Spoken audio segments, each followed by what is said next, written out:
शहरातील देवपूर भागातील सावरकर पुतळा चौकात भर रस्त्यात गोळीबार करून सोन्याची बॅग लुटणाऱ्या आंतरराज्य दरोडेखोर टोळीला जेरबंद करण्यात धुळे स्थानिक गुन्हे शाखेला मोठे यश आले आहे।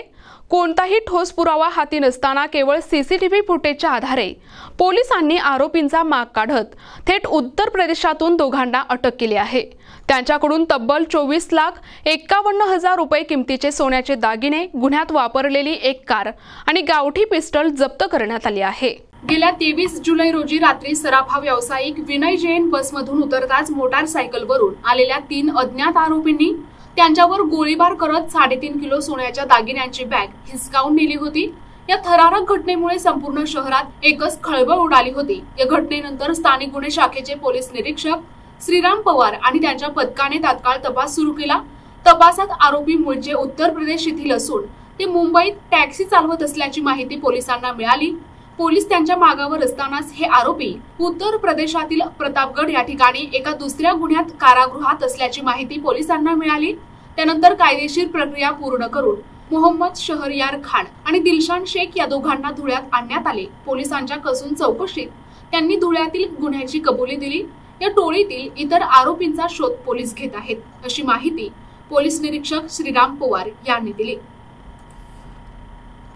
दिनांक 23 जुलै 2025 संध्याकाळी 8 वाजेच्या सुमारास सावरकर पुतळा चौक देवपूर धुळे येथे एक दरोड्याचा प्रकार घडलेला होता। त्यामध्ये 3 इसम मोटरसायकलवर येऊन त्यांनी हवेत फायर केला व सराफा व्यापारी यांच्याकडनं त्यांनी त्यांची काळी बॅग, ज्यामध्ये अंदाजे 3500 ग्रॅमचे सोन्याचे दागिने होते, असे त्यांनी लुटून फरार झालेले होते।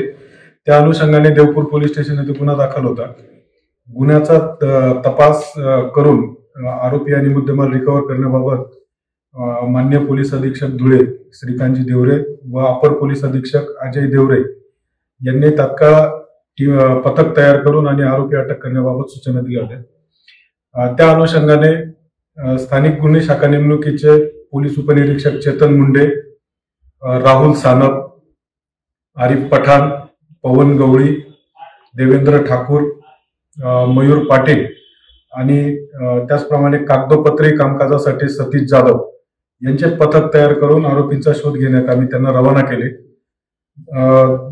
हजारो सीसीटीव्ही फुटेज चेक करून आणि त्याच्यातनं आरोपींनी वापरलेले गाडी, त्यानंतर त्यांचे चेहरे निष्पन्न करण्याचा प्रयत्न करत असताना सदर आरोपी हे मुंबईच्या दिशेने पळाल्याची गोपनीय माहिती मिळाली होती। त्या ठिकाणी टीम रवाना केल्यानंतर 2 आरोपींची नावं आम्हाला समजली होती, परंतु त्या आरोपींना एका मर्डरच्या केसमध्ये उत्तर प्रदेश पोलीस प्रतापगड येथे त्यांना जिल्हा प्रतापगड येथे घेऊन गेल्याची माहिती मिळाली।